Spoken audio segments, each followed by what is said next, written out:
നമസ്കാരം. കൊടും ചൂടിനിടയിലും എല്ലായിടത്തും അതിനെ അവഗണിച്ചുകൊണ്ട് വാശിയേറിയ പ്രചാരണമാണ് നടക്കുന്നത്.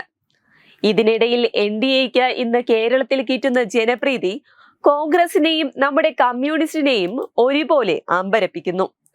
മണിപ്പൂരും മറ്റും പറഞ്ഞ് കോൺഗ്രസ് രംഗത്തെത്തുന്നുണ്ടെങ്കിലും ജനങ്ങൾ സത്യം മനസ്സിലാക്കുന്നുണ്ടെന്ന് തെളിയിക്കുകയാണ് ഇപ്പോൾ പുറത്തു വന്നിരിക്കുന്ന ഒരു വാർത്ത. ലോക്സഭാ തിരഞ്ഞെടുപ്പിൽ NDA സ്ഥാനാർത്ഥികളെ പിന്തുണയ്ക്കുമെന്ന് പ്രഖ്യാപിച്ചുകൊണ്ട് രംഗത്തെത്തിയിരിക്കുകയാണ് കാസ. നിലവിലെ രാജ്യത്തെ രാഷ്ട്രീയ സാമൂഹിക സാഹചര്യത്തിൽ ശ്രീ നരേന്ദ്രമോദി നേതൃത്വം നൽകുന്ന സുശക്തമായ NDA ഗവൺമെന്റ് കേന്ദ്രത്തിൽ വീണ്ടും അധികാരത്തിൽ വരേണ്ടത് രാജ്യത്തിന്റെ സാമ്പത്തിക അഭിവൃദ്ധിക്കും ആഭ്യന്തര സുരക്ഷയ്ക്കും സാമുദായിക സന്തുലിതാവസ്ഥയോടെ ഭാരതത്തിൽ മതേതരത്വം നിലനിൽക്കേണ്ടതിനും മോദി സർക്കാർ തുടങ്ങിവെച്ച അത്ഭുതകരമായ അടിസ്ഥാന സൗകര്യങ്ങൾക്കായുള്ള വികസന പദ്ധതികൾ പൂർത്തീകരിക്കാനും 2014 മൻമോഹൻ സിംഗ് അധികാരമൊഴിയുമ്പോൾ ലോക സാമ്പത്തിക ശക്തിയിൽ 10ാം സ്ഥാനത്തുണ്ടായിരുന്ന ഭാരതത്തെ 10 വർഷത്തിനുപുറം ഒരു കാലത്ത് രാജ്യത്തെ കോളനിയായി അടക്കി ഭരിച്ച ബ്രിട്ടനെയും പിന്തള്ളിയുന്ന ലോകത്തെ 5ാം സാമ്പത്തിക ശക്തിയായി ഭാരതത്തെ ഉയർത്തിയ മോദി സർക്കാരിന് കീഴിൽ രാജ്യം കൂടുതൽ മുന്നേറി വികസിക്കേണ്ടത് ആവശ്യം തന്നെയാണ്. മറ്റ് ലോകരാജ്യങ്ങളുടെ മുന്നിൽ ആത്മാഭിമാനത്തോടെയും ആത്മവിശ്വാസത്തോടെയും തല ഉയർത്തിപ്പിടിച്ചു നിൽക്കാൻ ഓരോ ഭാരതീയനെയും പ്രാപ്തമാക്കുകയും ചെയ്തതുമായ നരേന്ദ്രമോദി നയിക്കുന്ന ഗവൺമെന്റിന്റെ ഭാഗമായി കേരളത്തിൽ നിന്നും MP-മാർ ലോക്സഭയിൽ കേരളത്തെ പ്രതിനിധീകരിക്കണം എന്നുള്ളത് കൊണ്ടും NDA സ്ഥാനാർത്ഥികളെ പിന്തുണയ്ക്കുവാൻ കാസ സംസ്ഥാന സമിതി ഐക്യകണ്ഠേന തീരുമാനമെടുത്തിരിക്കുകയാണ്.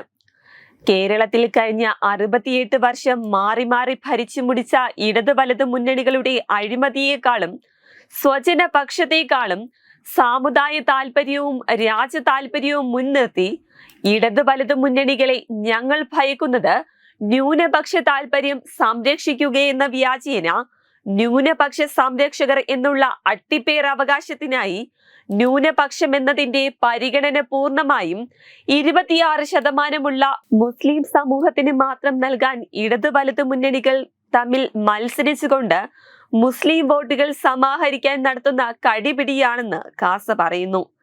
അതിന്റെ ഫലമായി എല്ലാ വിഭാഗം ജനവിഭാഗങ്ങളും ഉൾപ്പെട്ട പൊതുസമൂഹത്തിന്റെ പൊതു നന്മയ്ക്കായി എടുക്കേണ്ടുന്ന തീരുമാനങ്ങളിൽ പോലും മറ്റ് വിഭാഗങ്ങളുടെ വികാരം മാനിക്കാതെ മുസ്ലിം സമൂഹത്തിന്റെ വോട്ട് ബാങ്ക് എന്ന തിട്ടൂരം ഭയന്ന് തീരുമാനമെടുക്കുന്ന ഭരണപക്ഷവും അതിന് പിന്തുണ നൽകുന്ന പ്രതിപക്ഷവുമായി കേരളത്തിലെ ഇടത് വലത് മുന്നണികൾ മാറിയിരിക്കുകയാണ്.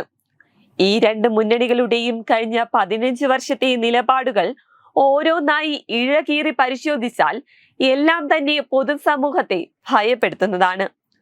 ഒരു സമുദായ സംഘടന എന്ന നിലയിൽ സമുദായ താല്പര്യം മുൻനിർത്തി വിലയിരുത്തുമ്പോൾ ഐക്യ ജനാധിപത്യ മുന്നണിയുടെയും ഇടതുപക്ഷ ജനാധിപത്യ മുന്നണിയെയും അതിന് നേതൃത്വം കൊടുക്കുന്ന ഇന്ത്യൻ നാഷണൽ കോൺഗ്രസും കമ്മ്യൂണിസ്റ്റ് പാർട്ടി ഓഫ് ഇന്ത്യ മാർക്സിസ്റ്റും ഇതുവരെ എടുത്തിട്ടുള്ള നിലപാടുകളും നിലവിൽ പുലർത്തി വരുന്ന നിലപാടുകളെല്ലാം തന്നെ ക്രിസ്ത്യൻ സമുദായത്തെ വെറും 2ാം തര പൗരന്മാരാക്കി അവഗണിക്കുന്നതാണെന്നതുകൊണ്ടും നിലവിലെ കേരളത്തിലെ സാമൂഹ്യ സാഹചര്യത്തിൽ അവർ പുലർത്തി വരുന്ന നിലപാടുകളിൽ മാറ്റം വരുത്തില്ല എന്നുള്ളത് ഉറപ്പായ കാര്യമാണ്. ഇക്കാലം അത്രയും കേരള ക്രിസ്ത്യൻ സമൂഹം ഇടതു മുന്നണികളെയും പിന്തുണച്ചിരുന്നവരാണ്.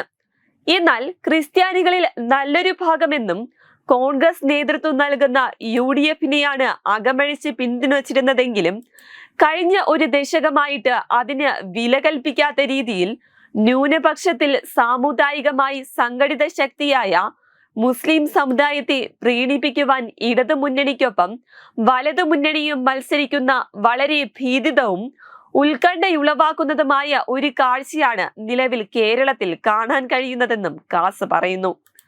എന്നാൽ കേരളത്തിൽ ക്രൈസ്തവ സമുദായം നേരിട്ടിട്ടുള്ള എല്ലാ പ്രശ്നങ്ങളിലും NDA മുന്നണിക്ക് നേതൃത്വം കൊടുക്കുന്ന BJP ക്രൈസ്തവ സമുദായത്തിനൊപ്പമാണ് നിലകൊണ്ടിട്ടുള്ളത്. അതുകൊണ്ട് തന്നെ ക്രിസ്ത്യൻ സമുദായത്തിന്റെ നിലനിൽപ്പിന് ഹിന്ദു ക്രിസ്ത്യൻ ഐക്യം രാജ്യത്ത് എല്ലായിടത്തും എന്ന പോലെ കേരളത്തിലും ആവശ്യമാണ്. നിലവിൽ ഉത്തരേന്ത്യയിലെ മതപരിവർത്തന വിഷയങ്ങളിലുള്ള ചില അസ്വാരസ്യങ്ങൾ അല്ലാതെ മറ്റൊരു വിഷയങ്ങളിലും ഹൈന്ദവ സമുദായമായി ക്രിസ്ത്യൻ സമുദായത്തിന് ഒരു പ്രശ്നങ്ങളുമില്ല. അത്തരത്തിലുള്ള പ്രശ്നങ്ങൾ ഭരണത്തിന് നേതൃത്വം നൽകുന്ന രാഷ്ട്രീയ പ്രസ്ഥാനത്തിന്റെ ഒപ്പം നിന്നുകൊണ്ട് തന്നെ പരിഹരിക്കുക എന്നുള്ളതാണ് ബുദ്ധിപൂർവകമായ നിലപാടെന്നും കാസ് പറയുന്നു. കൂടാതെ 80:20 എന്ന അന്യായമായ ന്യൂനപക്ഷ സംവരണ വിഷയത്തിൽ ക്രിസ്ത്യാനികൾക്ക് ഹൈക്കോടതി വിധി പ്രകാരം അർഹമായത് നൽകണമെന്ന് വാദിച്ച ഒരേ ഒരു പ്രസ്ഥാനം ഭാരതീയ ജനതാ പാർട്ടി മാത്രമാണ്. ഹാഗിയ സോഫിയ വിഷയത്തിലും മതമൗലികവാദികളുടെ ഭീഷണിയിൽ പാലാ ബിഷപ്പിന് സംരക്ഷണവുമായി വന്നതും ജോസഫ് മാഷിനെ പിന്തുണച്ചതും ഏറ്റവും ഒടുവിൽ പൂഞ്ഞാറിലെ യുവ വൈദികനെ പള്ളി കോമ്പൗണ്ടിൽ ഒരു വിഭാഗത്തിലെ യുവാക്കൾ വണ്ടിയിടിപ്പിച്ചു കൊല്ലാൻ ശ്രമിച്ചതുൾപ്പെടെ കേരളത്തിൽ ക്രിസ്ത്യൻ സമുദായത്തിന് പിന്തുണയുമായി നിന്ന ഒരേ ഒരു രാഷ്ട്രീയ പ്രസ്ഥാനം ഭാരതീയ ജനതാ പാർട്ടി മാത്രമാണ്. അതിനാൽ തന്നെ ഇത് നൽകുന്നത് കേരളത്തിലെ ക്രൈസ്തവ സമുദായം ലോക്സഭാ തിരഞ്ഞെടുപ്പിൽ ആരെ പിന്തുണയ്ക്കണം എന്നുള്ളതിന്റെ ഉത്തരമാണെന്നും കാസ് പറയുന്നു. വെബ് ഡെസ്ക് തത്തുമൈ ന്യൂസ്.